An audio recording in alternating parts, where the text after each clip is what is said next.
Meet the adorable succulent that looks like a baby toe Fenestraria.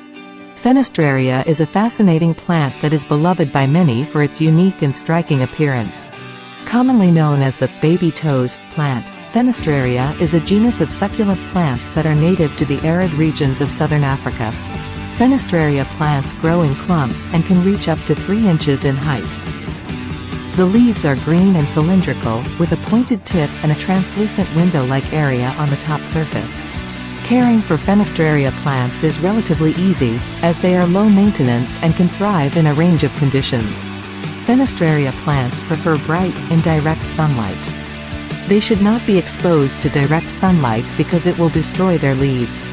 Fenestraria plants are succulents, which means they are adapted to survive in arid environments. Therefore, it is important not to overwater them. Fenestraria plants require well-draining soil.